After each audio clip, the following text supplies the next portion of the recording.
Good morning बच्चों। आज मैं आपको कक्षा 10 हिंदी में सुमित्रा नंदन पंत जी के बारे में बताऊंगी और उनका जो पद्यांश चीटी शीर्षक है उसके अर्थ बताऊंगी। सुमित्रा नंदन पंत छायावाद युग के महान कवियों में से एक हैं। छायावाद सबसे पहले पद्य साहित्य के इतिहास में वीरगाथा काल, भक्ति काल, रीति काल, आधुनिक काल और आधुनिक काल के अंतर्गत 5 भाग हुए। भारतीय युग, द्विवेदी युग, शुक्ल युग, शुक्लोत्तर युग और प्रगतिवाद, प्रयोगवाद, नई कविता। शुक्ल युग को ही छायावाद युग भी कहा जाता है। सुमित्रा नंदन पंत जी छायावादी कवियों में श्रेष्ठ कवि माने जाते हैं। छायावादी कवियों में 4 प्रमुख स्तंभ कहे जाते हैं। कवि स्तंभ प्रसाद, पंत, निराला और महादेवी वर्मा। सुमित्रा नंदन पंत, जयशंकर प्रसाद, सूर्यकांत त्रिपाठी निराला एवं महादेवी वर्मा छायावाद युग के ये 4 श्रेष्ठ कवि हैं। इनका काव्य अधिकांशतः प्रकृति चित्रण पर आधारित है, इसीलिए इन्हें प्रकृति के सुकुमार कवि भी कहा जाता है। प्रकृति के सुकुमार कवि सुमित्रा नंदन पंत को कहा जाता है। हजारी प्रसाद द्विवेदी जी ने पंत के विषय में लिखा है, पंत केवल शब्द शिल्पी ही नहीं, महान भाव शिल्पी भी हैं और सौंदर्य के निरंतर निखरते सूक्ष्म रूप को वाणी देने वाले, एक संपूर्ण युग को प्रेरणा देने वाले प्रभाव शिल्पी भी हैं। इनके जीवन का परिचय इस प्रकार से है। सुमित्रा नंदन पंत जी का जन्म 20 मई 1900 ईस्वी को अल्मोड़ा के समीप कौसानी नामक ग्राम में हुआ था। इनके जन्म के 6 घंटे बाद ही माता का देहांत हो गया, जिसके कारण इनकी दादी और पिता ने इनका लालन पालन किया। इनके पिता का नाम गंगादत्त था। ये जन्मजात कवि थे। इन्होंने 7 वर्ष की अल्प आयु में ही काव्य रचना प्रारंभ कर दी थी। पंत जी ने उच्च शिक्षा का प्रथम चरण अल्मोड़ा में पूर्ण किया। वहीं पर इन्होंने अपना नाम गोसाई दत्त से बदलकर सुमित्रा नंदन पंत रखा। इनके बचपन का नाम गोसाई दत्त था। सन 1919 ईस्वी में पंत जी अपने मझले भाई के साथ काशी चले गए। वहां आपने क्वींस कॉलेज में शिक्षा ग्रहण की। यहीं आप कवि कर्म की ओर विशेष रूप से उन्मुख हुए। आपकी कविताएं सरस्वती पत्रिका में प्रकाशित होने लगी। काशी में पंत जी का परिचय रविंद्रनाथ ठाकुर और सरोजनी नायडू के काव्य के साथ साथ अंग्रेजी की रोमांटिक कविता से हुआ। अब आपकी कविता सहृदय काव्य मर्मज्ञों के हृदय में धाक जमाने लगी। ये प्रकृति के सुकुमार और प्रकृति का मानवीकरण, प्रकृति को बिल्कुल मानव रूप में उतार देते थे कि पाठक मंत्र मुग्ध होकर इनकी रचनाएं पढ़ते हैं। इसके बाद सन 1950 ईस्वी में आपको ऑल इंडिया रेडियो के परामर्शदाता के पद पर नियुक्त किया गया। इस पद पर आप 1957 ईस्वी तक कार्य करते रहे। आपको लोकायतन पर सोवियत लैंड नेहरू पुरस्कार और चिदम्बरा पर भारतीय ज्ञानपीठ पुरस्कार मिला। कला और बूढ़ा चांद पर साहित्य अकादमी पुरस्कार से भी पुरस्कृत किया गया। भारत सरकार ने आपको पद्म भूषण की उपाधि से अलंकृत किया। 28 दिसंबर सन 1977 ईस्वी को सरस्वती का यह उपासक लौकिक जगत को त्याग कर गोलोकवासी हो गया। इस युग का छायावादी युग का जो नवीन अलंकार है वह मानवीकरण है।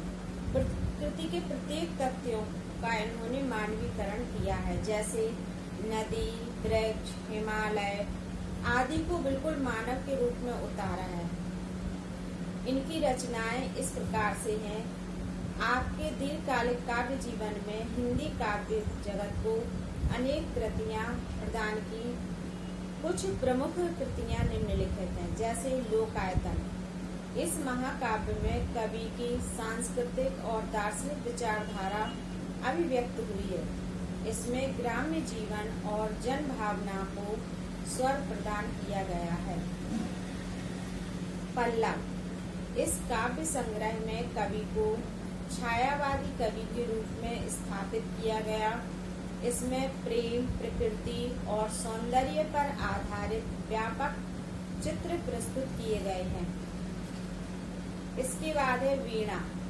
इस काव्य संग्रह में कवि के प्रारंभिक गीत संकलित हैं, जो प्रकृति के अपूर्व सौंदर्य की चित्रित करते हैं। ग्रंथि। इस काव्य संग्रह में कवि की वियोग व्यथा को व्यक्त करने वाली रेखाएं हैं। प्रकृति यहाँ भी सहचरी बनकर कवि को संबल प्रदान करती हुई चलती है। अर्थात जो भी इन्होंने काव्य रचनाएं की, सभी में प्रकृति का सौंदर्य रूप चित्रित किया गया है। गुंजन। इसमें कवि की गंभीर और प्राण रचनाएं हैं, जो कि प्रकृति प्रेम और सौंदर्य से संबंधित हैं। युगांत, ग्राम्या एवं युगवाणी। इन संग्रहों की रचनाओं पर प्रगतिवाद और समाजवाद का प्रभाव है। कवि का मानव हृदय दलित पीड़ित के प्रति इन रचनाओं में द्रवित हो उठा है तथा समाज में जो यथार्थ घट रहा है उसका इन रचनाओं में खुलकर चित्रण हुआ है। और इसके अतिरिक्त स्वर्णधूलि, उत्तरा, अतिमा, स्वर्णकिरण आदि रचनाओं में पंत जी महर्षि अरविंद अंतश्चेतनावाद को भाव एवं शब्द प्रदान करते नजर आए।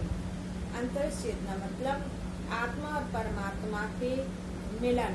छायावाद में क्या है? छायावाद है जहाँ पर आत्मा और परमात्मा, आत्मा की छाया परमात्मा पर पड़ती है, उसे ही छायावाद का नाम दिया गया। इसमें रहस्यात्मक रचनाएं प्रतिपादित की गई हैं। उपयुक्त कृतियों के अतिरिक्त चिदम्बरा, कला और बूढ़ा चांद, शिल्पी आदि पंत जी की अन्य महत्वपूर्ण रचनाएं हैं। भाषा शैली। इन्होंने शुद्ध साहित्यिक खड़ी बोली को अपनाया है। कवि की भाषा प्रांजल और साहित्यिक खड़ी बोली है। भावों के अनुकूल भाषा का प्रयोग शैली की सरस और सरल बनाता है। इनकी शैली में मधुरता, सरलता, चित्रात्मकता एवं संगीतात्मक सर्वत्र विद्यमान है। भाषा में कोमलता, देखी जा सकती है। इस प्रकार से इनकी भाषा, इन्होंने लोकोक्ति और मुहावरों का भी प्रयोग किया है और भाषा में प्रवाह हो, भाषा में ऐसे शब्दों का प्रयोग किया है जिससे कि पाठक अच्छी तरह से समझ सके, पढ़ सके और उसके अर्थ को समझ करके उससे लाभान्वित हो सके। हिंदी साहित्य में स्थान। पंत जी जहाँ सौंदर्य एवं प्रकृति के सुकुमार कवि हैं, वहीं उनकी मानवतावादी दृष्टि भी किसी से छिपी नहीं है। काव्य सृजन का जो वास्तविक उद्देश्य है उसकी पूर्ति सर्वत्र की गई है। काव्य सृजन का जो वास्तविक उद्देश्य है, काव्य सृजन का, इन्होंने प्राकृतिक सौंदर्य एवं आत्मा परमात्मा के बारे में लिखा है और इनकी रचनाओं में ये सर्वत्र देखने को मिलता है। इस दृष्टि से हिंदी साहित्य में कवि पंत का स्थान बहुत ऊंचा है। पंत जी का काव्य युग के साथ बदलता रहता है। प्रारंभ में वे छायावादी रहे, बाद में प्रगतिवादी चेतना से युक्त हो गए। कालांतर में उनकी कविता अरविंद दर्शन से प्रभावित हुई तथा तत्पश्चात वे नव मानवतावादी रचनाएं लिखने लगे। पंत जी अपनी कोमल कल्पना के कारण सुविख्यात हैं। इन्हें कोमल कल्पनाओं का कवि, प्रकृति का सुकुमार कवि आदि अनेक प्रकार की उपमाओं से अलंकृत किया गया है। इस प्रकार से सुमित्रानंदन पंत जी के बारे में आपने समझा कि ये छायावाद के श्रेष्ठ कवि हैं और अरविंद जो एक मनोवैज्ञानिक हैं, उनकी रचनाओं का इन पर विशेष प्रभाव पड़ा है तथा उन्हीं की रचनाओं से प्रेरित होकर के इन्होंने अपनी रचनाएं लिखी। शुरू में इनकी रचनाएं सरस्वती पत्रिका में प्रकाशित होती थी। सरस्वती पत्रिका जो द्विवेदी युग में संपादित की गई थी, आचार्य महावीर प्रसाद द्विवेदी इसके संपादक थे। इसके बाद कई महापुरुष, कई लेखक इस पत्रिका से जुड़े और अधिकांशतः विद्वानों की रचनाएं सरस्वती पत्रिका में ही छपती थी। इनकी रचनाएं भी प्रारंभ में सरस्वती पत्रिका में ही छपती थी। इसके बाद ये पत्रिका द्विवेदी युग से लेकर छायावाद युग तक चली। द्विवेदी युग की यह सर्वश्रेष्ठ पत्रिका है जिसमें संपूर्ण विवरण होता था और अगली मीटिंग कहाँ पर कितनी तारीख को होनी है इसकी भी पूरी जानकारी इस पत्रिका के माध्यम से दी जाती थी। सुमित्रानंदन पंत जी ने चीटी, जैसे कि कहा गया है कि छायावाद में प्रकृति के हर तथ्य को लेकर के रचनाएं की गई हैं। यहाँ पर इन्होंने, इनका शीर्षक है चीटी, तो चीटी को भी एक सुनागरिक और सामाजिक प्राणी कहा है। चीटी से भी प्रेरित होने के लिए बताया गया है कि चीटी भी कम नहीं है। चीटी भी हमें पूरा उत्साह देने वाली और हमें प्रेरित और अनुशासित करती है। चीटी को देख वह सरल विरल काली रेखा, तम के धागे सी जो हिलडुल, चलती लगपद पल पल मिलजुल। वह है पपील का पाती, देखो ना किस भांति, काम करती वह सतत, कनकन करके चुनती अविरल। यहाँ पर कवि ने चीटी के माध्यम से व्यक्तियों को, मनुष्यों को प्रेरित करते हुए लिखा है कि चीटी भी एक सामाजिक प्राणी है, उससे भी हम अनुशासन की प्रेरणा ले सकते हैं। कवि कह रहे हैं कि हे मानव, क्या तुमने कभी चीटी को देखा है? वह सरल विरल काली रेखा, वह कितनी सुंदर, पवित्र और सरल हृदय काली रेखा के समान चलती है। तम के धागे सी जो हिलडुल, चलती लगपद पल पल मिलजुल। जो काले धागे की तरह दीवार पर चलती जाती है, हिलती डुलती हुई, चलती लगपद पल पल मिलजुल। और आपस में चीटी जब लाइन बना करके चलती हैं और दूसरी चीटियों की लाइन आती है तो आपने गौर किया होगा कि चीटियां आपस में एक क्षण के लिए आपस में मिलती हैं और फिर अपने अपनी राह पर चली जाती हैं। तो इस प्रकार कवि ने इसमें संदेश दिया है कि हमें बिल्कुल अनुशासित होकर के जीवन में चलना है और हम एक सामाजिक प्राणी हैं, इसलिए हमें मिलते जुलते भी रहना है। वह है पिपील का पाती, वह चींटियों की पंक्ति, काम करती वह सतत, कन कन करके चुनती अग्रल। वह लगातार कार्य करती है और कण कण करके अपने भोजन का प्रबंध करती है। कभी कभी तो हम देखते हैं कि प्रत्येक चींटी के मुख में कुछ न कुछ तिनका दबा हुआ होता है। तो इस प्रकार से अनुशासन में रहते हुए, अपने भोजन का प्रबंध करते हुए और सबसे मिलते जुलते वो अपने जीवन का निर्वाह करती है। गाय चराती, धूप खिलाती, बच्चों की निगरानी करती, लड़ती अरि से तनक न डरती, दल के दल से न सवारती, घर आंगन जनपद गुहारती। चींटी है सामाजिक प्राणी, वह श्रमजीवी, वह सुनागरिक। चींटियों में गाय जाति की चींटियां भी होती हैं। तो कवि ने यहाँ बताया है कि चींटियां गाय जाति की चींटियों को भी चराती हैं, उन्हें भी भोजन देती हैं, धूप खिलाती हैं और धूप दिखाती हैं तथा अपने बच्चों की पूरी सतर्कता से निगरानी करती हैं, देखभाल करती हैं। और जब कोई शत्रु उन पर आक्रमण करता है तो वह उनसे लड़ती हैं और अपने शत्रुओं से जरा भी नहीं डरती हैं। दल के दल सेना संवारती, और जब कोई शत्रु उन पर आक्रमण करता है तो समूह के समूह वहां पर आकर उनसे मुकाबला करती हैं। घर आंगन जनपद गुहारती, और अपने ही कार्य में नहीं लगी रहती हैं, बल्कि घर आंगन और मार्ग में जो कचरा पड़ा रहता है उनको भी वो एकत्रित करके एक तरफ ले जा करके वहाँ की भी सफाई कर देती हैं। तो इस प्रकार से आपने देखा कि चींटी एक सामाजिक प्राणी है और वह भी परिश्रमी है और एक अच्छी नागरिक है, एक अच्छी परिश्रमी कि लगातार चलती रहती है, जरा भी नहीं रुकती है। सामाजिक प्राणी कि सबसे मिलजुल करके चलती हैं, जब लाइन बनाकर पूरे अनुशासन में चलती हैं। और अगर बीच में कोई चींटी मिल जाती है आती हुई तो उससे वो एक क्षण के लिए अवश्य मिलती हैं। इस प्रकार से उनके गुणों का वर्णन करते हुए कवि ने कहा है कि वह एक अच्छी नागरिक भी है। इस प्रकार से चींटी में वो सभी गुण हैं जो एक अच्छे नागरिक में होने चाहिए।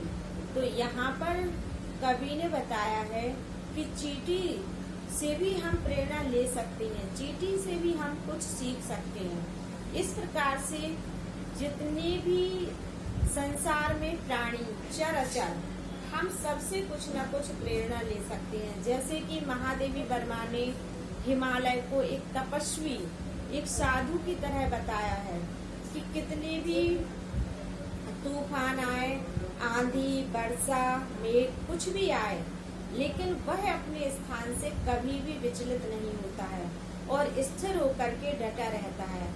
तो इससे उन्होंने मानवों को शिक्षा दी है कि हम हिमालय की तरह अडिग रहें और जरा भी परेशानियों से घबराएं ना। और यहाँ पर चींटी के माध्यम से बताया गया है कि चींटी भी एक अच्छी नागरिक है, परिश्रमी है, अपने भोजन का प्रबंध भी करती है, अपने बच्चों की रक्षा भी करती है, शत्रुओं से मुकाबला भी करती है और सब जगह की जहाँ कोई कीड़ा मकोड़ा डाला रहता है तो घर आंगन जनपथ बुहारती, घर आंगन और मार्ग को भी एक साथ मिलकर के साफ कर देती है। इस प्रकार से आपने समझा कि चींटी एक अच्छे नागरिक, एक अच्छे प्राणी, एक अनुशासित प्राणी से कम नहीं होती है। इसमें आपको संदर्भ में लिखना है प्रस्तुत पद्यांश हमारी पाठ्य पुस्तक हिंदी के पद्य खंड चींटी नामक शीर्षक से अवतरित है। इसके रचयिता छायावादी युग के श्रेष्ठ कवि सुमित्रानंदन पंत जी हैं। यहाँ पर चींटी के माध्यम से कवि ने मनुष्यों को प्रेरणा देते हुए बताया है कि चींटी भी एक अच्छी नागरिक है, हमें उससे भी कुछ न कुछ सीखना चाहिए। और चींटी के गुणों का वर्णन करते हुए कवि कहते हैं कि धन्यवाद।